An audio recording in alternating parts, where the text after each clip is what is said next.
Roman Reigns hajar brutal si Empang. Brock Lesnar kewalahan hadapi Obafemi. Finn Balor return balas dendam ke Dominic Mysterio. Dan masih banyak lagi. Selamat datang di Extra Raw, di mana kita akan nge-recap dan nge-review episode Raw hari ini tanggal 24 Maret 2026. Raw hari ini dibuka sama Brock Lesnar yang ditemenin sama Paul Heyman. Biasalah, Heyman langsung sombong pamerin semua prestasi Lesnar, dari juara dunia sampai nge-main event WrestleMania. Dia juga ngebahas kejadian minggu lalu, katanya Lesnar cuma kalah jumlah pas dikeroyok, makanya Obafemi bisa dapat celah. Heyman ngeremehin Oba banget dan bilang kalau Lesnar ujung-ujungnya bakal ngebantai dia. Tiba-tiba lampu mati, Obafemi muncul dan langsung masuk ring, hadap-hadapan sama Brock Lesnar. Lesnar coba buat F5 tapi Oba berhasil kabur, terus malah nge-clout selain Lesnar sampai mental keluar ring. Lesnar kelihatan kaget dan milih mundur bareng Heyman di area rem, sementara Oba tetap gagah berdiri di dalam ring. Ini pembukaan yang keren banget sih. 2 minggu berturut-turut Obafemi bisa bikin Brock Lesnar kewalahan. Aku yakin WWE bakal bikin Lesnar makin panas sekarang, soalnya mereka udah buktiin kalau dominasi Oba minggu lalu itu bukan cuma kebetulan. Aku suka banget lihat reaksi penonton ke Oba juga, karena fans beneran lihat dia sebagai bintang besar. Ada video promo dari Dominic Mysterio, dia nyalahin Finn Balor atas kekalahannya pas perebutan sabuk Intercontinental, dan bilang kalau Balor pantas dapat balasannya. Terus, Dom ganti fokus ke Penta dan dengan pedenya bilang kalau dia itu raja para luchador.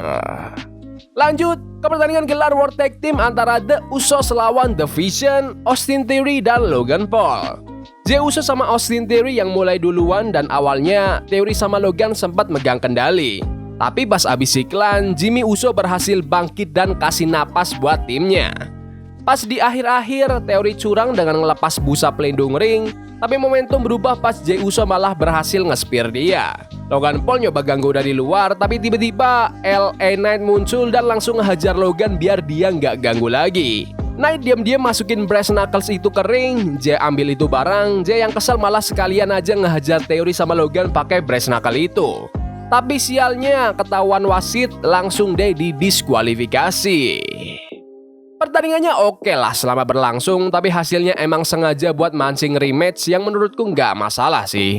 Ini cara yang bagus buat bikin Austin Theory dan Logan Paul kelihatan kayak penantang gelar, tapi anehnya di saat yang sama nunjukin kalau mereka sebenarnya belum pantas-pantas banget juga. Masuknya LA Knight bikin cerita makin seru, walaupun aku belum yakin dia bakal gimana di WrestleMania nanti. Becky Lynch naik ke ring dan cerita soal masa vakumnya dan gimana dia udah naikin derajat sabuk Women's Intercontinental. Dia juga nyindir AJ Lee, ngebahas masa lalunya dan ngeraguin level AJ yang sekarang. AJ Lee nggak tinggal diem, dia muncul dan masuk ke ring. Becky milih keluar lewat kerumunan penonton pas AJ nantangin dia buat tanding di WrestleMania demi sabuk Women's Intercontinental. Becky nerima tantangannya sambil nyindir penampilan AJ di WrestleMania dulu. Dia janji bakal ngalahin AJ Lee dan ngakhiri masa comeback-nya. Udah kebaca sih kalau mereka berdua bakal ketemu di WrestleMania buat lanjutin rivalitas ini. Becky Lynch udah pasti auto keren banget cara dia ngangkat AJ Lee di setiap pertandingan mereka, nunjukin kalau AJ Lee juga emang masih jago di ring. AJ-nya sendiri pun emang impresif. Aku sih nikmatin rivalitas mereka ini, penasaran kira-kira bakal ada aturan khusus atau stipulasi nggak ya di pertandingan mereka pas di WrestleMania nanti. Di backstage, The Usos didatengin sama LA Knight. Knight nyindir tingkah laku Jey Uso yang katanya makin mirip sama Roman Reigns. Jey nggak terima, terus Jimmy Uso langsung nengahin dan ngasih peringatan keras ke Knight biar nggak bawa-bawa urusan keluarga mereka.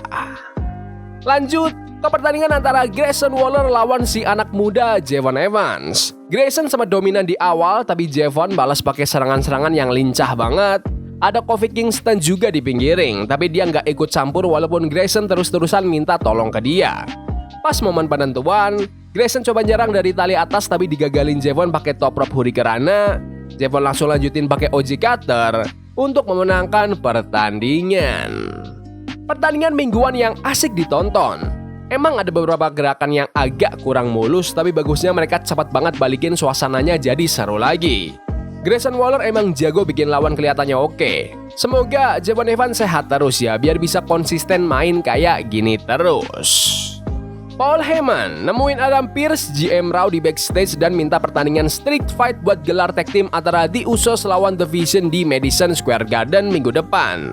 Pearce bilang bakal dipikirin dulu, terus nyuruh Heyman kering buat ngurusin masalahnya sama Seth Rollins. Heyman pun naik kering dan ngeluh soal sekutu-sekutunya yang lagi pada nggak ada, plus Brock Lesnar yang udah pulang. Pas dia lagi ngomongin Seth Rollins, tiba-tiba ada orang misterius muncul di pinggir ring. Ternyata itu Seth Rollins. Polisi sama security langsung nahan Seth sebelum dia bisa masuk ring. Heyman ngejek Seth soal surat perintah penahanan. Tapi namanya juga Seth Rollins, dia berhasil lepas, masuk ring dan langsung ngehantam Heyman pakai forearm. Polisi pun langsung nyeret Seth keluar arena lagi. Kayaknya Paul Heyman sama Seth Rollins lagi nyoba bikin cerita tetap panas sambil nunggu Bron Breakker balik. Kabarnya sih Bron bakal dicek kesehatannya di PC, semoga aja bisa tanding di WrestleMania lawan Seth yang kayaknya juga butuh dicek kesehatannya. Segmen penangkapan polisi kayak gini emang agak lebay sih, tapi ya nunjukin kalau Heyman berhasil ngibulin Seth pakai bawa-bawa hukum segala. Lanjut ke pertandingan tag team wanita nih antara Bayley sama Lyra Valkyria yang awalnya dapat momentum lawan Asuka sama Kairi Sane yang mulai curang pakai serangan barengan. Pas habis iklan, Lyra sempat bikin celah pakai diving crossbody sama sit out powerbomb. Di akhir, Bayley sama Lyra hampir menang habis kombinasi Fisherman's Buster sama elbow drop, tapi masih belum cukup. Kabuki Warriors sempat balik nyerang pakai double storm tapi digagalin Bayley. Pas perkelahian geser keluar ring, Lyra balik duluan ke ring, kasih Nightwing ke Kairi Sane untuk memenangkan pertandingan. Pas diwawancara, Bayley sama Lyra Valkyria bilang siap lanjutin momentum yang positif ini sampai ke WrestleMania dan bakal tanding lagi minggu depan. Pertandingan tag team mingguan yang standar sih. The Kabuki Warriors gak terlalu kelihatan bakal menang, tapi serangan mereka lumayan banyak. Lyra Valkyria kelihatan dominan banget di akhir, sementara Bayley agak kesulitan di luar ring.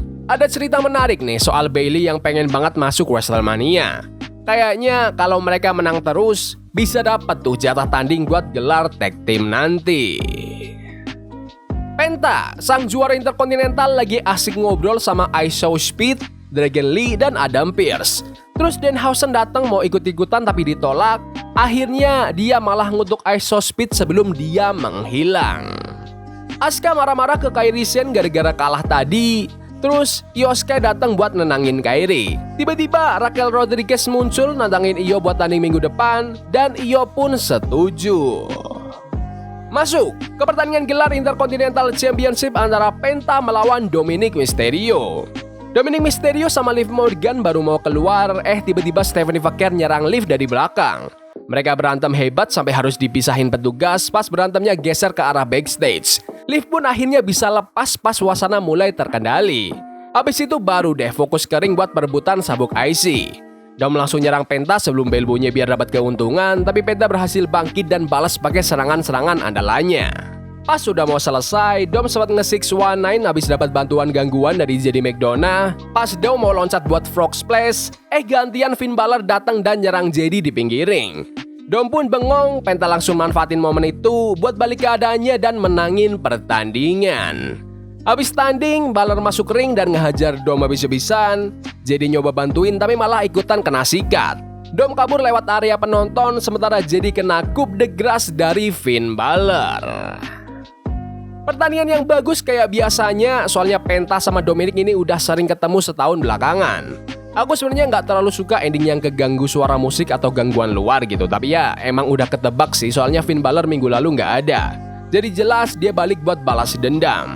Penta menang pun nggak mengejutkan, jelas banget ini arahnya ke match antara Finn lawan Dom di WrestleMania Part 2 yang menurutku oke-oke aja. Di backstage, CM Punk ketemu sama Jimmy Uso yang ngasih peringatan soal Jey Uso yang lagi emosi banget hari ini. Waktunya main event, Punk terus masuk ring dan mulai promo. Dia ngerespon omongan Roman Reigns dan keluarganya, bilang kalau dia siap ngadepin siapa aja. Punk bilang dia sadar dia udah berpengalaman dan negasin kalau dia bakal kalahin Roman di WrestleMania. Jey Uso datang dan marah-marah soal omongan Punk tentang keluarganya. Mereka debat panas sampai Punk bilang dia siap berantem sekarang juga. Jimmy datang buat nengahin biar Jay fokus ke pertahanan gelar tag team mereka. Tiba-tiba Roman Reigns muncul. Dia nyuruh sepupu-sepupunya itu pergi, tapi Punk malah nyuruh mereka tetap di situ buat bantuin Roman, yang bikin suasana makin panas. Dan Roman langsung hajar pakai Superman Punch. Petugas nyoba misahin tapi Roman gak peduli. Dia nge-spear Punk, terus kepalanya dihantam ke tiang ring berkali-kali. Puncaknya, Roman nge-powerbomb Punk ke meja komentator sampai hancur. Raw hari ini ditutup dengan Roman yang pergi ninggalin Punk yang masih terkapar sebelum akhirnya sadar lagi dan tersenyum bilang kalau dia nggak butuh bantuan siapa-siapa, nggak kayak Roman Reigns. Aku seneng banget minggu ini akhirnya mereka berantem fisik, gak cuma adu bacot doang. Kita udah cukup lihat mereka ngomong, jadi lihat mereka berantem tuh nyegerin banget. Reaksi penonton emang gila di sini. Ini bener-bener pembangunan cerita yang layak buat level WrestleMania. Oke, secara keseluruhan episode ini agak sedikit di bawah minggu lalu sih. Bukannya jelek, cuma kualitas pertandingannya nggak sekuat biasanya. Nggak ada match yang benar-benar mencolok. Tapi ya namanya juga musim WrestleMania, pasti lebih banyak promonya. Kayaknya mereka nyimpen yang seru-seru buat di MSG episode Raw minggu depan. Urusan CM Punk dan Roman Reigns bikin penasaran arahnya bakal kemana. Semoga tetap seru sampai hari H. Terus ada Overwhelming yang beneran jadi ancaman buat seorang Brock Lesnar. Dan divisi wanita yang juga makin asik. Masih banyak yang harus disiapin buat WrestleMania yang kayaknya bakal kejadian di MSG minggu depan. Intinya Raw hari ini tuh Raw yang solid, apalagi endingnya yang bikin penasaran. Tapi menurut kalian gimana Raw hari ini? Bagus? Gak bagus? Komen di kolom komentar. Ya udah gitu aja video hari ini. Jangan lupa like dan subscribe ke channel ini karena gue pengen 20.000 subscribers di bulan ini. Tolong bantu. Yes boy. See you. Love is a game we play incognito. Forbidden fire on Nico. Burning for love we can hold. I wish we were in